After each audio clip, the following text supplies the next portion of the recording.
What's good, YouTube? It's K-Flex. I'm back here with another video, and today we're going to talk about the Miami Dolphins cuts today, as y'all can see on the screen. And then we're going to talk about the preseason game coming up on Thursday, the last preseason game, the final preseason game. Thank God it's the last one. I'm actually ready for real football now. Every team, as you guys know, has to get down to what, 50-something players, 55 players or something like that by this weekend, right? By this weekend, all teams have to cut down, you know, the 50-something players. So the Miami Dolphins are just, you know, doing some stuff early. You know what I'm saying? There's no point of wasting nobody's time. If they know they're going to cut somebody, just cut them right now and just get it out the way. So these 4 players got cut today. We're going to go over each one of them individually. The only shocking one that is kind of shocking is Hakeem Spence, and I'll get into that. But first, let's talk about Jordan Mills getting cut. Now, Jordan Mills, when he first got picked up, was anticipated to be the starting right tackle of the Miami Dolphins. Now, I knew he was trash all the way from when he was with the Bills, but I guess the Dolphins thought that maybe they could change him or turn him into a reputable right tackle. Obviously, they couldn't because he's now cut, right? And it don't help that he ended up getting injured, and, you know, obviously he wasn't worth keeping him before he got injured. So that just stacked on top of it, and he ended up getting cut. Overall, I think Jordan Mills might find another team as a backup or might get signed back to the practice squad. Who knows? But I don't think it'll be soon. I don't think nobody's going to be extending their hands out to Jordan Mills. He might find another team in the middle of the season if somebody's tackle gets hurt and they need a backup or something. But I don't see him really getting another team. He's pretty bad. Like, he's pretty awful at football. But shout out to him though. Shout out to him. You know, you put your body on the line. You play in the NFL. Get enough respect. But as far as football, NFL standards, he's pretty terrible. From what I've seen. Then you go into Chase Allen. Chase Allen was a guy, he's been on the Miami Dolphins for a few years now, a couple of years. He barely gets in the game. He got in the game a little bit though.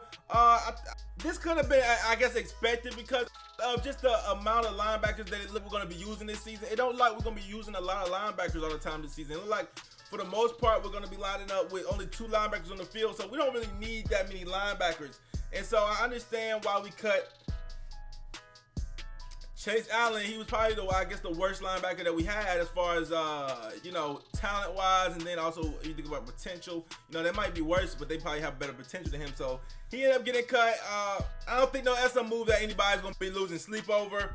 And then you have Clive Walford, who we got from Oakland Raiders. Well, we didn't get him from the Oakland Raiders. We got him from the free agency, but he came from the Oakland Raiders. And I thought he was pretty good, but this is another thing that was not surprising. When you have so much players at one position, he's a tight end. When you have so much players at a position, then it's like you have to cut somebody. And at the end of the day, it's not going to be Mike Gesicki. He's in the second year. It's not going to be Durham Smythe. We just drafted him, and he's in the second year. It's not going to be Nick O'Leary because he's better than Clive. And then it's not going to be Dwayne Allen because we just picked him up and gave him a contract. So it's just not going to be those guys. So honestly, Clive, I think he had a long shot to make the team from the beginning. He also ended up getting injured, and it just, you know, at the end of the day, he wasn't going to make the team.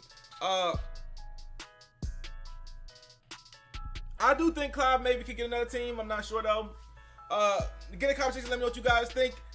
Now we get into Hakeem Spence. Now this is the one where it's like, okay, now this one, I'm gonna tell y'all why we did it, but I'm gonna tell y'all why this one is kind of like, you know, shaky. All right, we did it because it saved us $3 million. I think we would do $3 million this season, so it saved us $3 million. But this definitely is not a winning move. Like the other 3, they're winning moves. They don't really matter. We're not gonna lose any more games because we don't have Jordan Mills or because we don't have Chase Allen or because we don't have Clive. But this is not a winning move. This was strictly to save money because, to be honest with you, Hakeem Spence is not bad enough to get cut, okay? He was just making too much money, I suppose, for the Miami Dolphins liking. But he's not bad. He's definitely, you know what I'm saying? I don't want to say he's one of the best players on the team, but he's definitely, he definitely could have been in that rotation for the defensive tackle spot. He definitely could have been in that rotation. So he could have provided depth or anything, but I guess the money was more important, so that's why he got cut. This is definitely like this is the first move that I was in the Dolphins. Well, one of the first. I think this is the first move.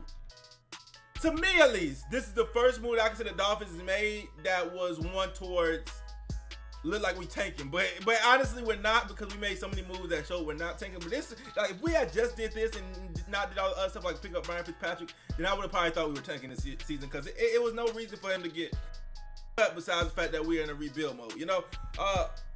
With that being said, I do think he's gonna get another team like super fast. I think maybe not super fast, but he's definitely gonna be on another team by the end of the season, 100%. He's a good player. He's pretty alright. He's good enough to make a team, you know.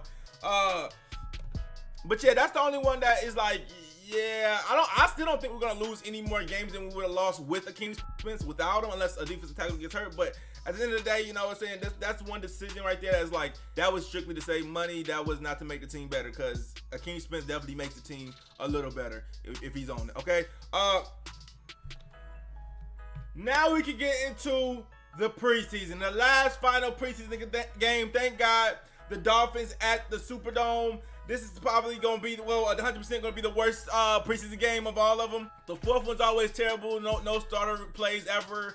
And if they do, they play two snaps or whatever. Like, it's going to be awful to watch. I ain't going to lie to you. Unless you just really like to watch depth and like to watch young guys fight for a spot. And then it'll be fun. I'm definitely going to watch it. But I ain't going to say I'm going to enjoy it, though, because it's going to be terrible. Now, Josh Rosen should play out. I'm not sure how long he will play, because I don't think he's going to be a starter. So, obviously, he probably will play.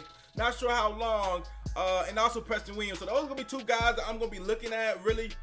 Preston Williams and Josh Rosen. Those are like the two people that I really pay attention to. And obviously if another young person plays, maybe Christian Wilkins. I don't know who's going to play, but I don't really anticipate it's going to be a lot of our starters playing. It's going to be hard to watch football. Obviously a lot of the Saints starters not going to play either, or probably none of them. And it's going to be hard to watch unless you, like I said, you're into that thing. But, you know, I'm not really looking for too much. I done seen pretty much everything I'm looking for. All I will say, though, is if Josh Rosen has another great game, and I know he'll be going up against backups, but if he has another game where he just completely balls out, I don't see how he's not starting. I'm going to keep repeating that, but maybe he just won't be starting. I don't know.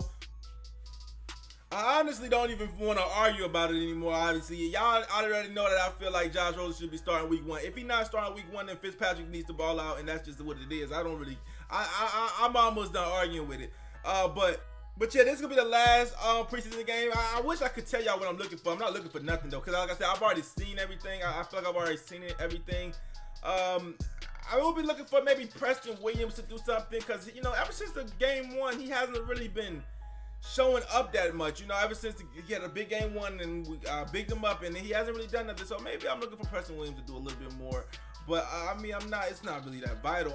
Yeah, I'm not really. It's the fourth. Like, I mean, we just ready for the regular. We just ready for the Baltimore Ravens, in my opinion. I just don't know what all you could learn from a fourth preseason game. Get in the comment section. Let me know what you guys are looking for in the fourth preseason game, and then maybe I could really, you know what I'm saying, just get some ideas from y'all. But I just don't know what you're looking for in a fourth pre. I mean, it's just backups and backups and backups, and half the players playing not gonna make the team, and it's just some pointless stuff. You know what I'm saying? It's pointless stuff to me. I almost wish we could, like, you know, in Madden, you could simulate your season. I almost wish I could simulate past this last preseason game and just go to Baltimore week 1. Even though, you know, everybody thinks we're gonna get our ass whooped, I'm just ready to see that game. My final question for you guys is, with the Dolphins cutting people so early, do y'all think that they're doing it just to get it out the way, or do y'all think a potential trade could be coming, and that's why they're clearing people, they're cutting people already? Let me know in the comments what you guys think about that, because I was thinking about that as well, but I'm not sure. Anyways, guys, let's go wrap up the video. Like, comment, subscribe. Road to 9K in the way. It's your boy K Flexing. I'm out.